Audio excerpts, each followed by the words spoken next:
హైదరాబాద్ లో ఎంత పెట్టుబడి పెడితే అంతకు డబుల్ వస్తుందన్నారు TRS working president KTR. Telangana builders association meeting లో ఆయన పాల్గొన్నారు. పొలిటికల్ కరప్షన్ కు చాలా వరకు అడ్డుకట్ట వేశామన్నారు. బిల్డర్స్ ఎవ్వరికీ లంచాలు ఇచ్చి అక్రమాలకు పాల్పడొద్దని సూచించారు. పట్టణ ప్రాంతాల్లో ల్యాండ్ రికార్డ్ సంస్కరించాలనుకుంటున్నామని తెలిపారు. రెండో దశ మెట్రోను వీలైనంత త్వరగా పూర్తి చేస్తామన్నారు. మరో 20 ఏళ్లకైనా ఓఆర్ఆర్ చుట్టూ మెట్రో పరుగులు పెట్టాలని ఆకాంక్షించారు కేటీఆర్.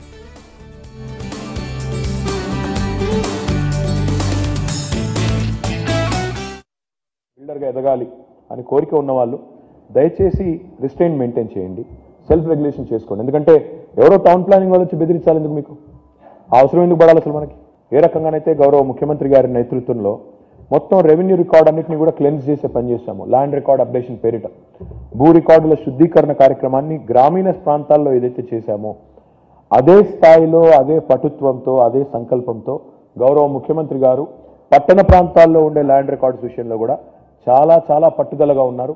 దాన్ని సమూలంగా సంస్కరించాలి, ల్యాండ్ రికార్డ్ టైటిల్స్ని వన్స్ ఫర్ ఆల్ సాల్వ్ చేయాలి అనే ఒక గట్టి సంకల్పంతో ముఖ్యమంత్రి గారు ఉన్నారు. నాకు తెలిసి ఈ దేశంలో ఎవరైనా ముఖ్యమంత్రి గారు ఈ పని చేయగలుగుతారంటే కేసీఆర్ గారు లాంటి మొండి నాయకుడే చేయగలుగుతాడు. తప్పకుండా ఆయన చేస్తాడు. ఎందుకంటే ఆయన ఎవరికి భయపడే రకం కాదు, వేరే ఎజెండాలు లేవు.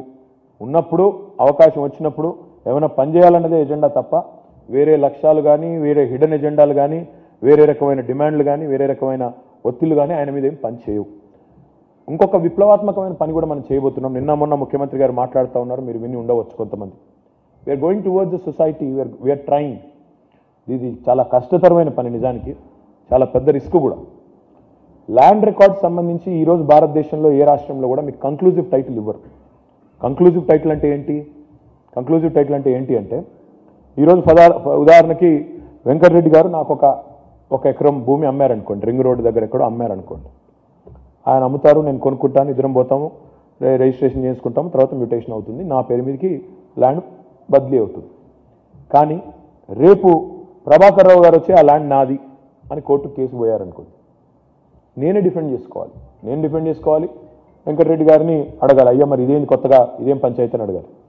కంక్లూజివ్ టైటిల్ వస్తే ఏమవుతుంది అంటే ఒకసారి నాకు వెంకటరెడ్డి గారు అమ్మిన ల్యాండ్ నేను కొనుక్కున్న తర్వాత, నాకు రిజిస్టర్ అయిన తర్వాత, గవర్నమెంట్ సబ్ రిజిస్ట్రారు ఎంఆర్ఓ ఇద్దరు కూడా ఒకరు మ్యూటేషన్ చేసి ఒక రిజిస్ట్రేషన్ చేసిన తర్వాత the complete responsibility of defending the title will be with the government.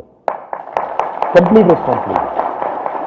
ఉదాహరణకి ఈరోజు మీరు చాలామంది హెచ్ఎండిఏ, ఇప్పుడు ఉదాహరణ ఉప్పల్ బగాయత్ లేఅవుట్ ఉంది, హెచ్ఎండిఏ డెవలప్ చేసిన లేఅవుట్, అందులో కొనడానికి చాలామంది ప్రజలు ఇష్టపడతారు. ఎందుకు? Title clear. రేపు ఏమైనా పంచాయతీ వస్తే హెచ్ఎండిఏ చూసుకుంటాడు, వాళ్ళ బాధ, అది మనకు సంబంధం లేదు. రేపు రాష్ట్రం అంతటా అదే కాబోతా ఉంది. కంక్లూజివ్ టైటిల్ వస్తే ఏమవుతుంది? రాష్ట్రంలో ఎక్కడ లిటిగేషన్ వచ్చినా, ఎక్కడ ఎవరైనా ముందుకు వచ్చినా కంక్లూజివ్ టైటిల్ ఇచ్చేది గవర్నమెంట్. ఈ దేశంలో ఇది ఇప్పటివరకు ఏ ముఖ్యమంత్రి, ఏ ప్రధానమంత్రి చెయ్యని సాహసం. ఇది నిజంగా చెప్పాలంటే చాలా పెద్ద సాహసం.